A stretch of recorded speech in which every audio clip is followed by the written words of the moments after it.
Week 20 of the fantasy basketball season. And here's a few centers I looked at off the wire this week. The first center, Nick Richards of the Charlotte Hornets. And Nick Richards, I've mentioned him pretty much the majority of the season on this list. And he's still out there in 52% of fantasy leagues. So will Mark Williams, still no return date for him in the season winding down, where I don't think, obviously, this team's going to rush back Mark Williams to the lineup is Charlotte, where they're done, obviously, and reports coming out he could be done for the year. Nick Richards, he's going to have a starting job and get minutes the remainder of the way. So on the season for Richards, 10 points a game, 8.1 rebounds, 1.3 blocks, and 69% from the field. But the last couple of weeks, 11.7 points a game, 8.1 boards, 1.1 blocks, and 69% from the field. So he's the old school type of center, is Nick Richards. Good field goal percentage, rebounding the basketball, and shot blocking. And that's what he's going to bring to fantasy owners. I know he don't hit the three. I know he's not a big scorer, and that's why he's still out there in 52% of leagues. But he's definitely a good ad this week, March 5th versus Orlando. 2 points, 4 boards, a block, 50% from the field. March 8th at Washington, 10 points, 13 boards, 2 steals, a block, 83% from the field. The March 9th versus the Nets, 15 points, 11 boards, a steal, a block, 60% from the field. So right now, like I said, rebounding, field goal percentage, and shot blocking he's going to bring. And he's available in 52% of fantasy leagues. Next center is Isaiah Stewart of the Detroit Pistons. I mentioned Stewart as an ad last week, and right now still out there in 53% of fantasy leagues here. Stewart, we know he's a big physical player underneath the boards, and he qualifies as power forward and center.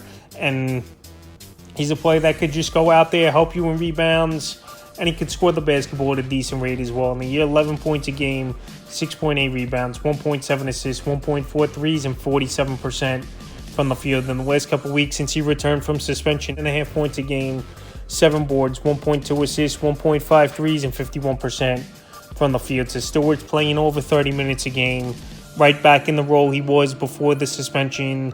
And he's a guy that's getting playing time on a young team and someone who's getting opportunity. Up some stats, he's a good pickup. March 5th at Miami, 13 points, 6 boards, 2 assists, a steal, a 3, 55% from the field. March 7th versus Brooklyn, 8 points, 10 boards, 75% from the field. The March 9th versus Dallas, 5 points, 4 boards, 3 steals, a 3, and 33% from the field. So right now, Stewart, like I said, he's going out there.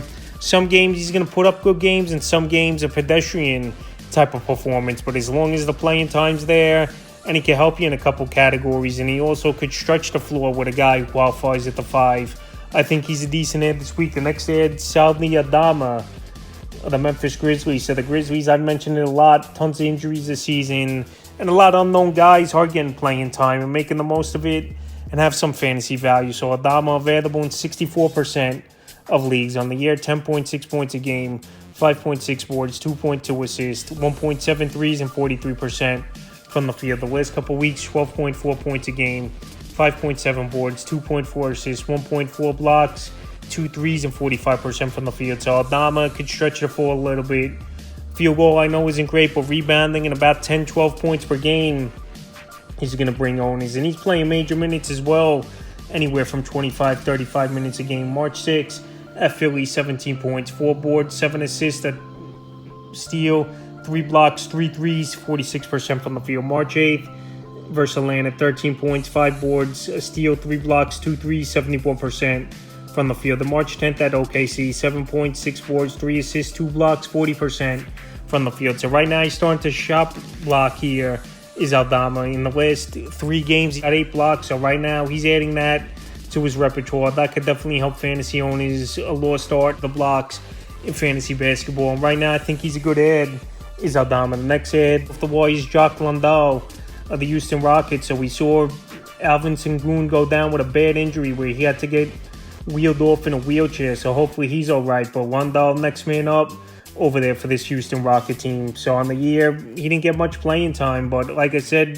the way it's looking, Sengun, he's going to be out a while and possibly for the season if it's as bad as it looks. On the year, 0.4 points a game, 2.4 boards, and 38% from the field. So obviously not much we've seen from him this season. And last year, he did get some playing time with Minnesota. He averaged 6.6 points a game, 4.1 boards, 1 assist, and 52% from the field. So in relief for Landale, after Sengun went down, 9 points, 5 boards, 4 assists, a block, a 3, 75% from the field. So right now, He's a center that could stretch the floor a little bit, hit the three ball, decent rebounder. And if he's going to play 20 to 30 minute range, I think he can help fantasy owners.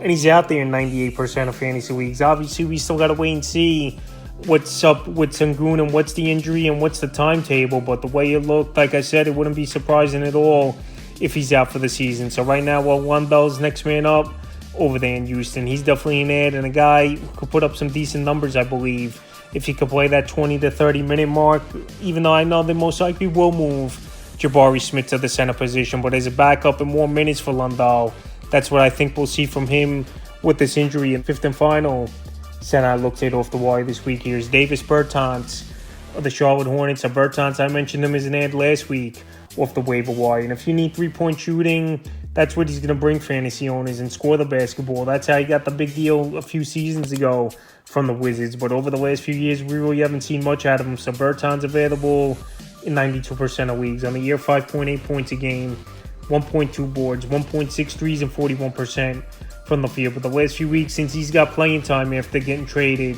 in the Hayward deal at the deadline, 12 points a game, 2.7 boards, 1.4 assists, 3.4 threes, and 41% from the field. So he's a big-time three-point shooter, is Bertans. And that's another guy, catch and shoot, and that's pretty much what he's doing. A stretch 4, stretch 5, he could play here. And that's three-point shooting and decent rebounding is what he's going to bring on. He's March 5th versus Orlando, 14.6 boards and assists, 4 threes, 45% from the field. March 8th at Washington, 11.6 boards, 3 assists, 2 steals, 3 threes, 28% from the field. The March 9th versus Brooklyn, 11 points, 3 boards, 4 assists, 2 steals, 3 threes, 37% from the field. So if you need some three-point shooting and rebounding here, I think Bertans could bring that to fantasy owners.